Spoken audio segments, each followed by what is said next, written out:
Now, we will go through the question number 5.1.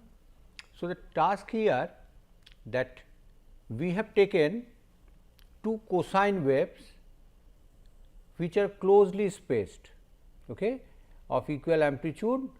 They are of frequency 40 and 50 hertz. That means, they are closely spaced and they are sampled with 1 kilohertz sampling frequency. That means, at a much higher sampling rate they are sampled. And now, the task is that we have to compute the power spectrum of the signal with a rectangular window first, and signal duration within the window would be 2 seconds. Okay. So, we have signal, we can assume that it is starting from 0 to perpetual that waves, and we have taken 2 seconds using a rectangular window, and we have to compute the power spectrum. Now, we would repeat the same thing where we will take a Hamming window of duration 2 seconds. So, changing the window, what is the difference it creates, we would like to look at. Next, that again will take the rectangular window, but this time the duration would be of 0.5 second, that is 1/4 of the previous duration, and we will repeat the same experiment of computing the power spectra using a Hamming window of duration 0.5 seconds. So, we have two windows, rectangular window and Hamming window, and two durations 2 seconds and 0.5 seconds, and with that what we get, that we here 4 choices A, B, C, D. So, we have to compute the power spectra. Now, to compute the power spectra, we are asked to use FFT and take the square to compute the result, and we have to do that for all the 4 cases. And for the FFT, we are told that we should take 2048 point FFT. Now, how it matters? The more number of points we will take, we would get, we are supposed to get better frequency resolution. So, that is the reason that a high number is given to compute the FFT, and we should actually plot that the result in the log scale, logarithm of the magnitude squared spectra. Okay. So, we need to plot that in the log scale, and we should concentrate only on the frequency 0 to 100 hertz. In this case, as you recall that sampling frequency is 1 kilohertz. So, we have a quite a big range compared to the frequency of the signals. The two frequencies, they are 40 and 45. So, as we have two signals 40 and 45 hertz, there is no point in look into the whole range. So, we should concentrate into the part that 0 to 100 hertz only. Okay. And we are asked not to use the periodogram function which is inbuilt in the MATLAB, and we should also get that how the ideal spectrum would look like, and compared to that what we are getting. Okay. So, that is the task we have. So, here, so first we have to create the two cosine wave, one with frequency 40 hertz, another with 45 hertz. So, we have assigned the two frequencies f1 and f2, and sampling frequency we have taken 1 kilohertz. Now, first we have created the signal for 3 seconds, because what we have to do, that our maximum duration of the signal required is 2 seconds. So, 2 seconds or anything more than that would actually serve the purpose in this case. So, here we have taken 3 second signal and we have taken 2 cosines S1 and S2, we have assigned that, and here please look into the structure here, that the time axis is 0 to 3 seconds and increment is 1 by f s. 1 by f s means it is that time period, the sampling time period. So, we would increment by the sampling time period. So, that way the frequency time axis is actually taken, the samples would come, and with that vector the t, we have created the that signal S1 and S2, and we have combined them and stored in a variable S here, and after that we divide the space of the plot into 3 parts. The top part, top 1/3, that is subplot 3 1 1, we are plotting S1 and we are taking the second one 3 1 2, that is for S2, and 3 1 3, the lowest part, we are giving the, we are plotting the combined signal S. Now, to see that plot clearly, we have reduced the time up to which we would like to see. So, in the plot we are limiting it within the time window 0 to 0.5 second. So, instead of going for, though the signal is there for 3 seconds, we are looking into first half seconds, and for each of these subplot we have given the title. The first one is for the 40 hertz, second one is 45 hertz, and third one is the combined one. Okay. So, this is the way we would like to plot that and see that how the signal looks like. So, here we get the 3 waves. The top one is 40 hertz, this is 45 hertz, as the 2 signal frequencies are very close. The 2 signals, they look also very close to each other, and just if we look at the time domain, it is difficult to even differentiate them quickly, but when we add them up, what is happening, that at times they are actually combining with each other, and we have that both the magnitudes, they are adding up, giving a high magnitude. So, initially both value are 1. So, adding up to 2, and after that as the frequency is different, slowly they are going out of phase, and the combined signal we see the magnitude is getting diminished, and coming here at this position we see that they are actually the 2 signals, they are almost in the opposite phase. So, if we tell that at the beginning we had constructive interference, here we can call it is destructive interference. They are cancelling each other, and again slowly the signal is building up.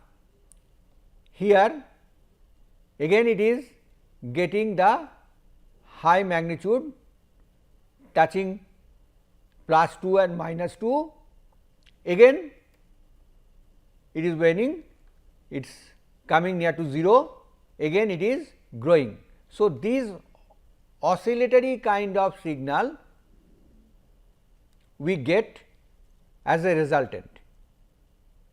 Okay. So, looking at this signal, it looks more or less like a frequency modulated or rather amplitude modulated signal, rather than it is a combination of two close frequencies.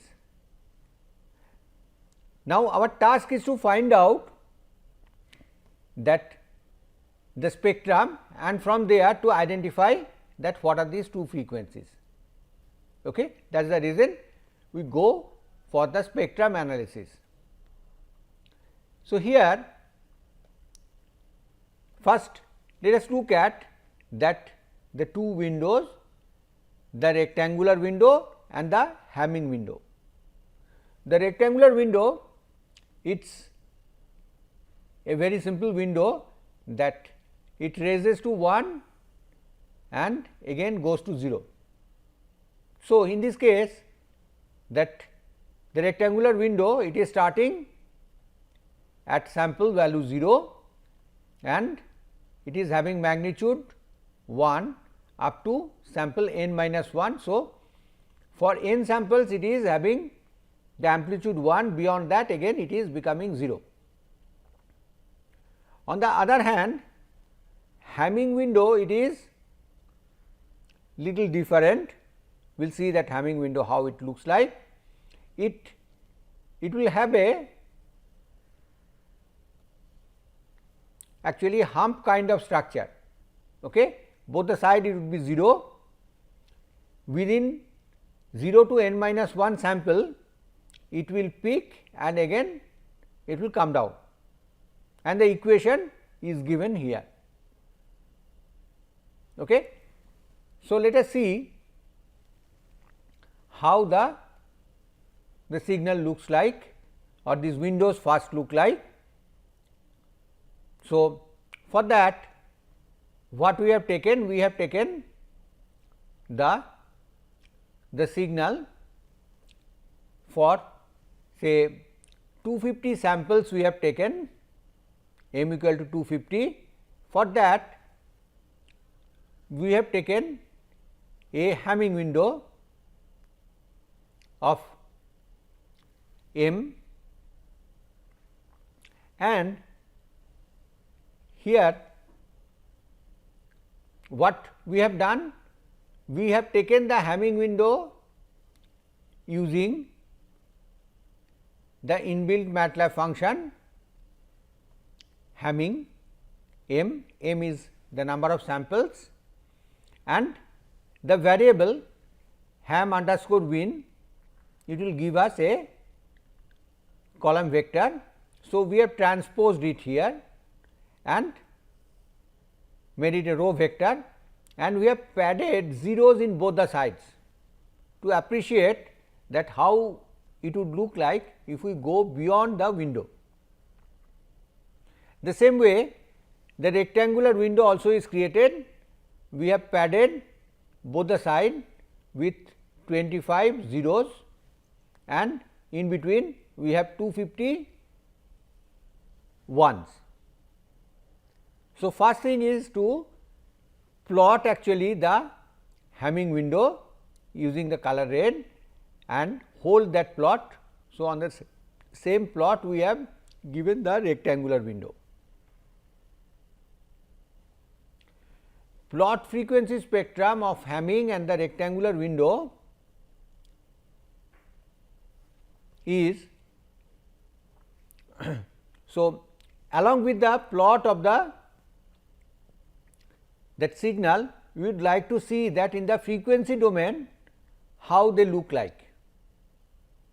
So, for that we have taken the FFT of the Hamming window as well as the rectangular window, and we have used the F shift function in both the case. What it will do? That it will say when we take the Fourier transform, it shows the result 0 to pi. Now, when we use the F shift function, it will show us the result from minus pi to pi. Okay. So, you can actually instead of pi we can say it is Fs by 2. Okay. So, first we have used that F shift, and in this case that as we have that 300 samples in this signal and we have taken the FFT of that.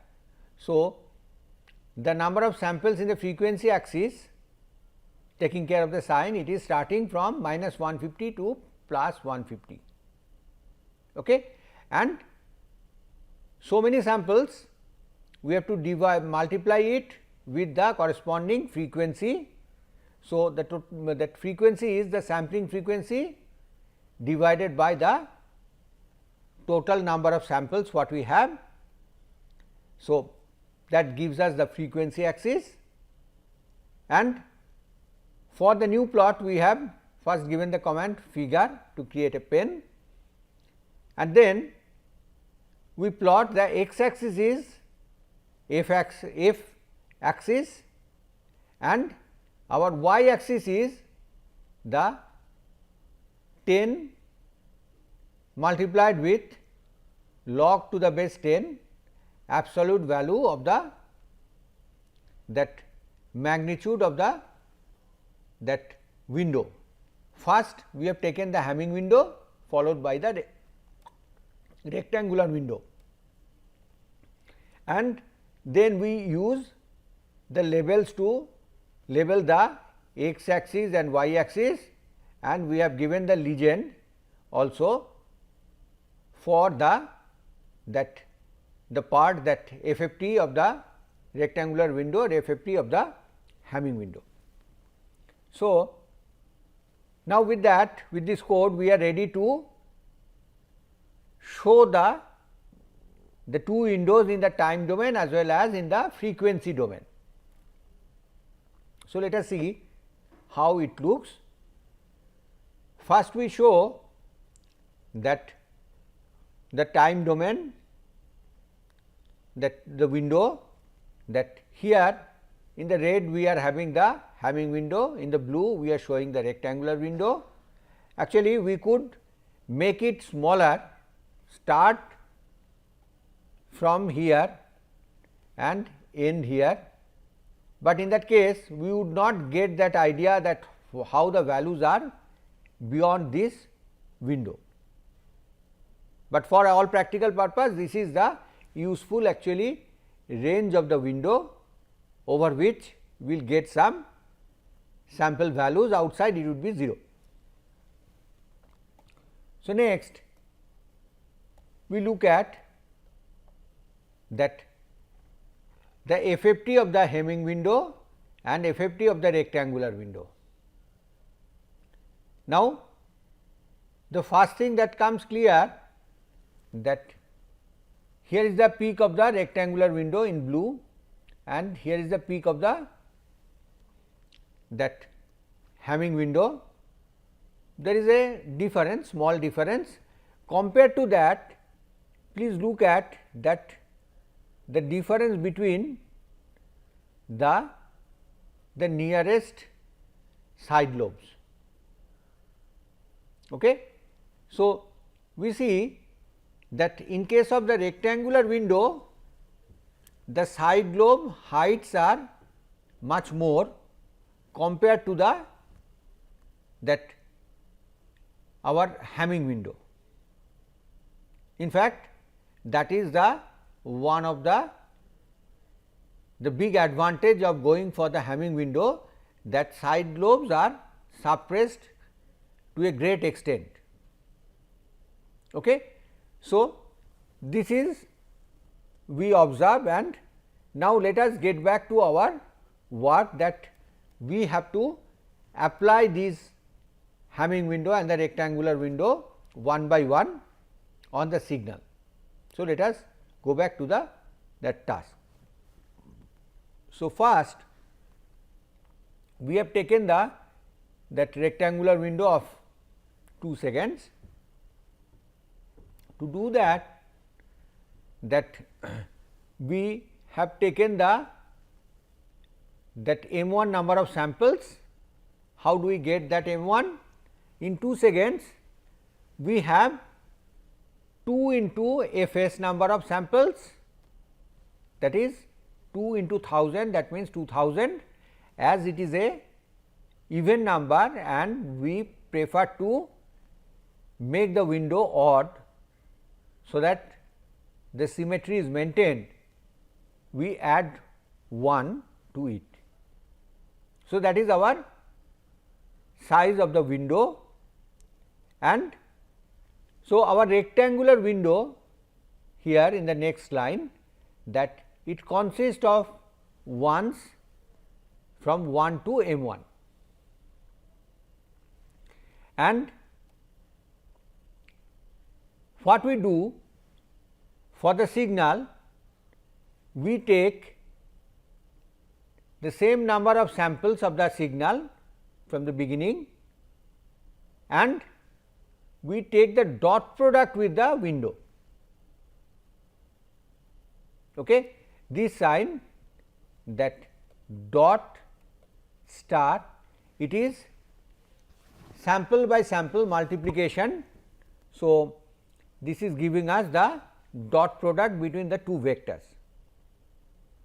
and after that we perform 2048 point FFT. So, the command is FFT, our now the windowed signal is S underscore rec 1, and we give the number of points for which we need to compute the FFT. Okay, 2048 point FFT, and once the FFT is computed, what we do, we take the amplitude square for the FFT, so that we can get the power for each frequency. So, the command is here that we have taken absolute value of FFT. So, we get a vector and dot this hat 2, it means that for each of these sample we have to take square, and here is a scaling with the number of that FFT coefficients we have, that 2048. So, after that we compute the frequency axis, we have 0 to that 2047 samples or sample numbers, that means total 2048 points we have.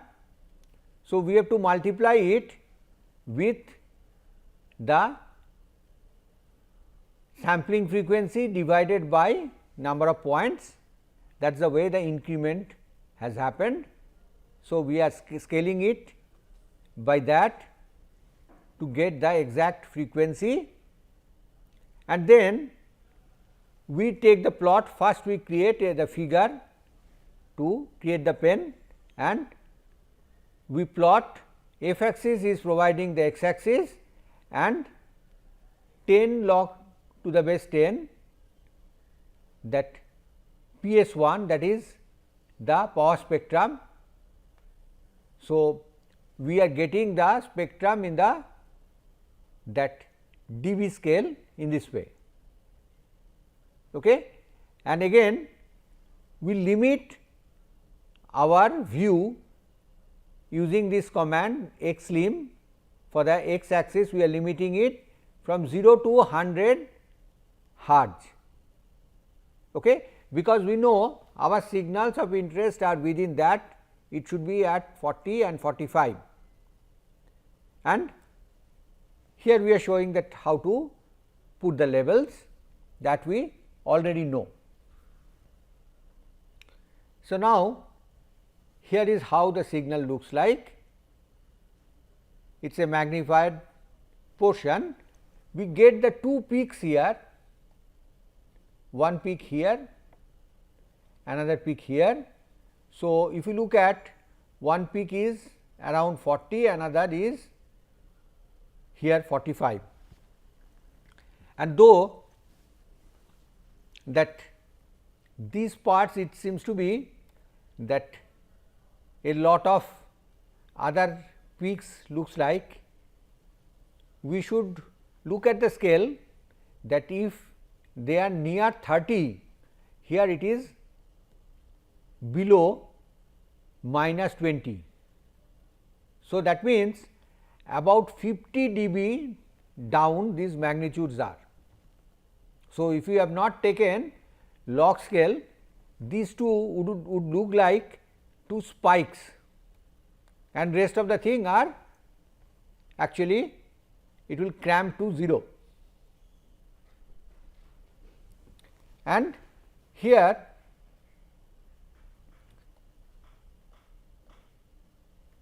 we go forward, we do the same for the Hamming window. For the Hamming window, we take the number of samples in the same way. The only thing, for defining the window, instead of once we take that inbuilt function Hamming and we multiply with the signal and correspondingly take the FFT, then we take the square of the amplitude of that Fourier transform of the signal, and then we again generate the frequency axis and plot the log value of that spectrum multiplied by 10. So, that we can tell that it is in dB scale, and we limit our view again within 0 to 100 hertz. Okay. So, we are repeating the same thing as we did for the rectangular window for the Hamming window, and here is the result we get. Here we get the peaks again at around 40 and 45, and corresponding to the peak we get these subbands or these side lobes. We have good reduction here, even better if we had previous case less than 50 dB, here it is from here to here it is more than 60 dB. So, more suppression of the side lobes have happened, but if we look at these peaks are little more wide. Okay. So, we can appreciate that better if we go back here and again come back. Okay. We can appreciate it better that we have more suppression of the side lobes, but have a little wider peaks. Now, we have to repeat the same experiment with rectangular window with window size of 0.5 second. So, essentially what is changed is the number of samples, we take that as M3, that is 0.5 into S Fs, that means we will get 1000 plus 1 to make it odd, that is 1001 samples we will take, and for the rectangular window we repeat what we have done for the 2 seconds, rest of the thing remains to be the same. Okay. And here we get the output, we see that the two peaks they are in the same location, but it has become wide, that is the change we get. Next we test that Hamming window for duration 0.5 second. Again our number of samples is 1001 and we have taken that the window, that is Hamming window for 1001 samples, and rest of the thing remains same, and we have the plot of the that signal. We get it looks little different, and the two peaks, if you look at carefully, the two peaks here and here, they are almost getting merged, because the frequencies are close, they are almost getting merged. Fortunately, there is a kink, we can separate them. So, we can go back 2 steps to appreciate it better. This was the result for the rectangular window, and this is for the Hamming window. Okay. So, all the 4 cases we have seen. Now, we would like to see them side by side or one after another, so that we can appreciate the difference better. Okay. So, what we get, that for the rectangular window, the spikes are sharp compared to the Hamming window. Okay. And we have already seen that Hamming window provides better suppression of the side lobe. Okay. And once we are reducing the duration of the window, what we see, that we are losing the frequency resolution, and because of that, see, irrespective of the window, the spikes have become wider. Okay. So, the spikes have become wider, and as a result, in this case for the Hamming window with 0.5 seconds, they have almost merged. Okay. Had the two frequencies were closer, it would have looked like a single spike instead of two different frequencies. So, here is our observation, that the ideal power spectrum should have been 2 impulses at the 2 chosen frequencies 40 and the 45 hertz. That would have been the ideal case. And for the rectangular window, we have smaller main lobe width compared to the Hamming window. How we can get that? We have seen that when we are using the rectangular window, then what is happening, that the window spectrum, or in the frequency domain, when we are windowing the signal in the frequency domain, that multiplication becomes convolution. So, Fourier transform of the window is getting convolved with the Fourier transform of the signal. So, signal Fourier transform are actually the 2 impulses.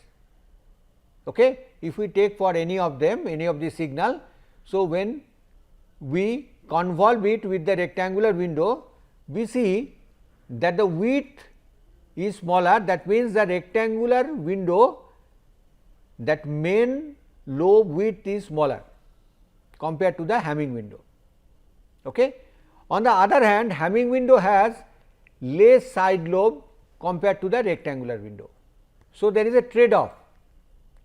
Both are desirable quality, that main lobe width should be small, and why that should be small? If the frequencies are close, it may happen if the main lobe widths are bigger than the difference of the frequency, these two signals may get merged. On the other hand, that more side lobes means the smearing would be more. So, side lobe should be lower. So, we get a situation that we have a trade off of these two in this case. Next, what we note, that as the width of the window is decreased, frequency resolution of the power spectrum is decreased. The spectrum becomes more smeared. Okay. The choice of window depends on the duration of the signal or the frequency resolution. Okay. Now, which window would be better in what case? That depends on what is the duration of the signal and how closely spaced these frequencies are. Okay. So, that is the thing we learned from the first experiment. Thank you.